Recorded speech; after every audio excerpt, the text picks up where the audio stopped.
Photo would be the third, that's gonna be Cardinal News. She could take a still photo, so whoever the two are, they're gonna be video, one still, photos, not one still photo, but still photos. And then the fourth, y'all will have to decide who's gonna do the audio. You're aware the Associated Press's microphone is with a bunch of them up there. It's only be one, so you guys can decide who that's gonna be. And that's pretty much it. So before he comes out and announces it, I want you to have time to adjust amongst yourself. But the way the statute reads is that you all pool amongst yourselves and make those decisions.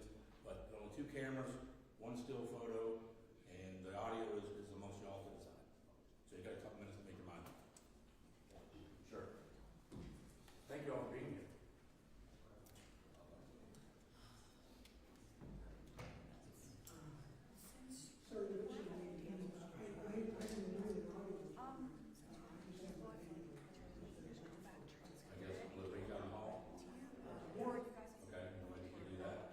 If everybody agrees to do the audio.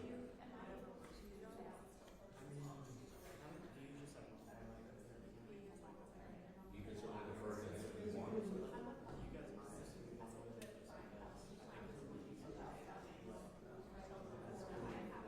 think it's just audio recording.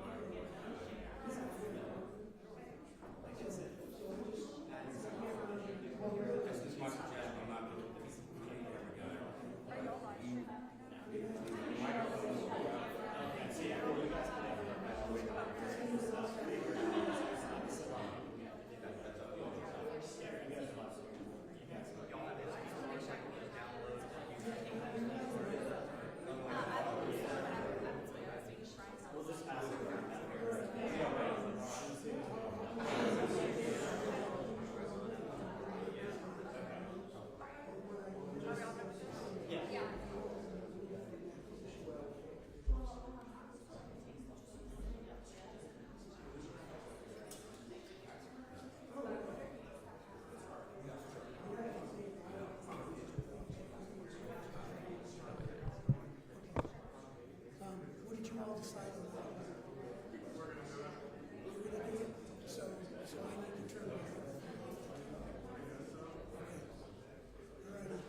Yes. Somebody take it. So we decided 13 has the audio. Yeah, 13's got it. She said that she was going to be allowed to take photos from the That's right. Yep. As long as only one's doing it, that's fine. Yeah. They were clear on that good deal. That's it. Oh, good. So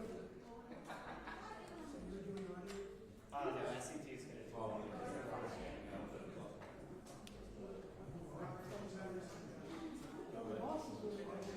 Yeah.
any issues with the media, everything squared away with media? Okay.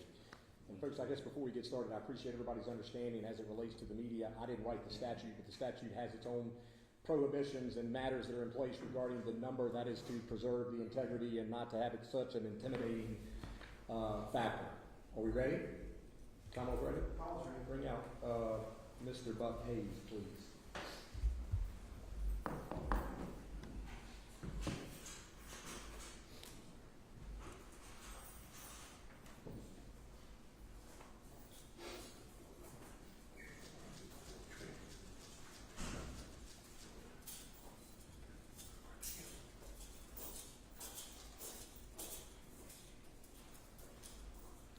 You are Shotsie Michael Buck-Hayes. Mr. Buck-Hayes, this is a preliminary hearing on 2 felony warrants that were issued alleging July 30th the attempted first-degree murder of Jack Lee Vogler, as well as an aggravated malicious wounding. This is not a trial date, okay? No plea is being taken. You're not going to be found guilty or not guilty, okay?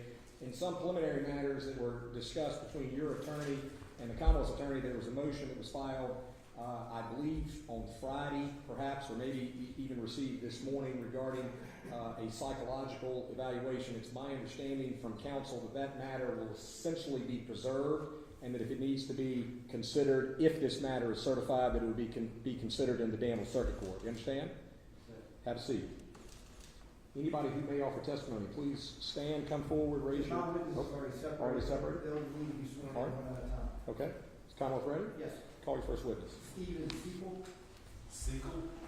S-E-I-P-L-E. Do that to me one more time. S His last name is S-E-I-P-L-E. P-L-E. Sequel. Okay.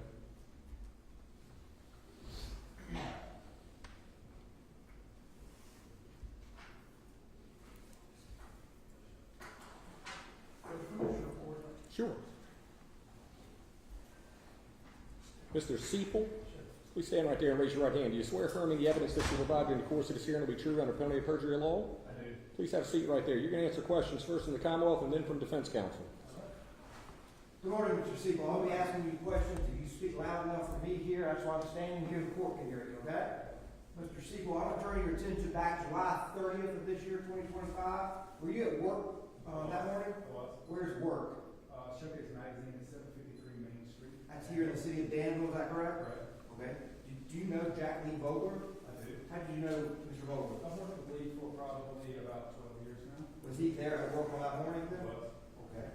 Now, at some point, were you back towards the back of the office, towards your office There was area? an office there, you go. Okay. At some point, did Lee go to the front? Yeah, Lee was talking to me in my office, and he went to the front. Do you believe, did you possibly hear a door knock or hear a door? I heard something, and Lee told me, he said, did you hear somebody knock at the door? And I said, I heard something, and then he started walking back up to the front. All right. At that point, lose sight of Lee? Yes. Okay. Tell me the next thing you remember taking place. The next thing I remember was Lee screaming, called 911, he threw gas on me, and he came running by me. All right. Did you notice anything different about Lee at that time than Yeah, before? he had a burgundy shirt on, and I also saw like white spots on the shirt. And I smelled gas. Did you then see anyone else in the office? A few seconds after Lee, somebody came behind Lee with a bucket. All right. And did you see that person in the courtroom today that was carrying that bucket? Yes. Are you identifying the gentleman here in the orange jumpsuit? Correct. Okay. What was he doing? He was chasing after Lee. He had a bucket in one hand and was chasing after Lee. All right. Tell the court, what's the next thing you see? They're in the office. Okay, he was in the office, and we have a kitchen area, and Lee turned back around towards my office and started running back up towards his office. And he turned around after Lee and started back up after Lee. All right. What did you do then? What I did, I called 911 and I followed up the hallway. And by the time I got to Lee's office, they were already out of the foyer going out to the street. Okay. And there was a huge stain of gas right at Lee's door. So I wasn't sure what was happening. So we have other businesses in the building, so I locked that door so no one could come back in. And then I turned back around and ran back down the hall, got my keys, went down the back stairs, and got in my car and drove around the front of the building. Once you got to the front, are you able to find or see Lee at that point? Yeah, when I got there, Lee was laying on the ground in the mulch area right near our sign. Were you able to see the injuries on this person at that time? His shirt had been burned off, his chest was very deep, and his arms were really, really bad. Thank you. I have no further questions for this witness, Judge. Mr. Levine. No question, Your Honor. All right, sir, if you would please step back into the witness room. We'll let you out as soon as we're finished. Don't discuss your testimony with anybody until the proceedings is concluded. Call Investigator Clay. Investigator Clay.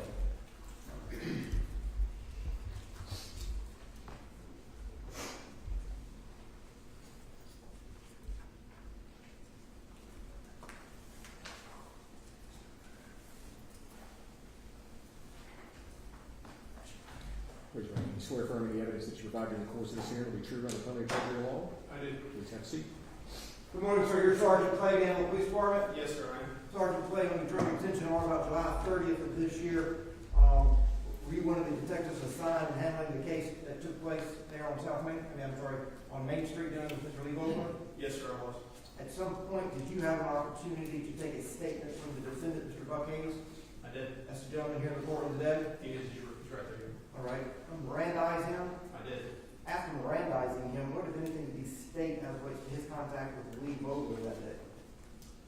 He said a couple of things. He stated that the person he had set on fire identified him. So he indicated he set someone on fire? He did. Okay. Did he indicate where that was and why that happened? He did. What did he say? He stated that he had set the person on fire who had an affair with his wife. Okay. Did he get what he used during that? He did. He said that he went to a gas station and purchased $3 of gasoline. Okay. Did you ask him what his intent was? Yes. What did he say? He said that his intent was to kill Lee Vogler.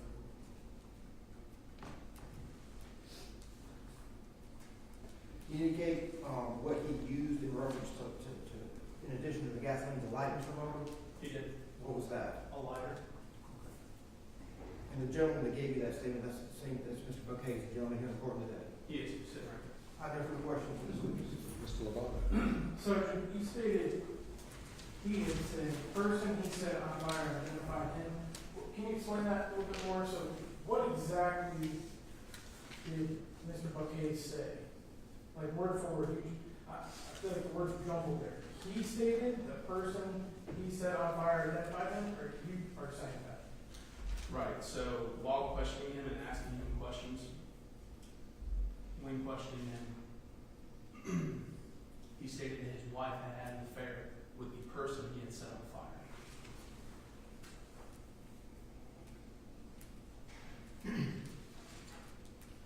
Okay. And it was his, you're saying it was his words that he said exactly his intent was to kill Lee Vogler? He said it was his intent, or he just said he was trying to kill him? Correct. He admitted when I asked him if his intent that day was to go kill Mr. Vogler, he said it was. He said yes. Okay. No questions. Can you read the rest? No. Thank you. Back to the witness room. Please don't discuss your testimony with anyone. Oh, Blair Vogler? Blair Vogler.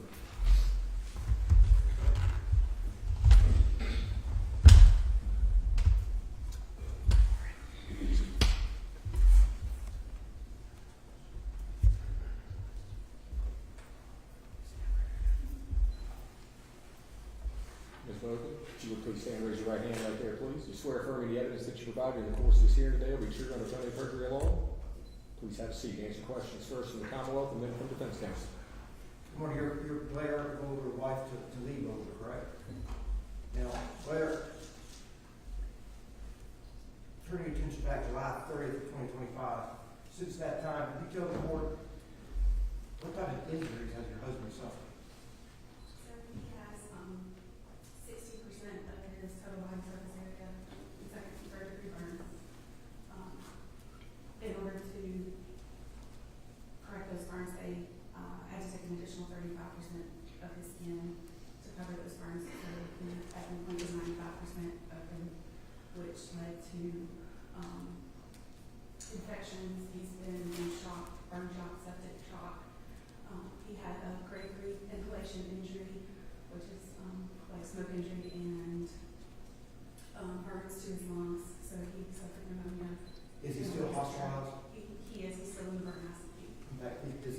continuing surgeries in reference, Correct. He's been to the OR 5 times. His last one was last Monday.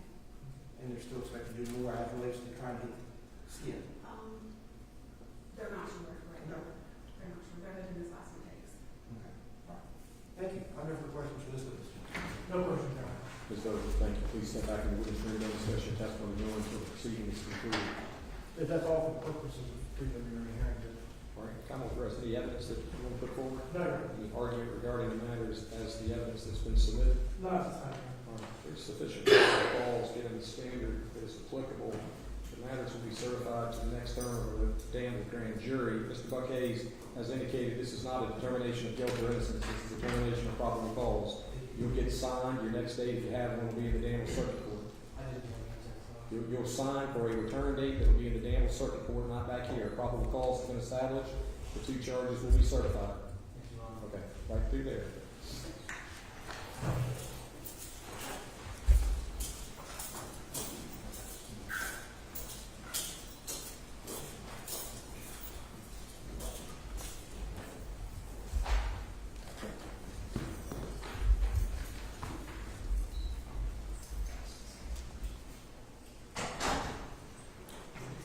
We'll be in recess until 2 o'clock, I think. Cold beer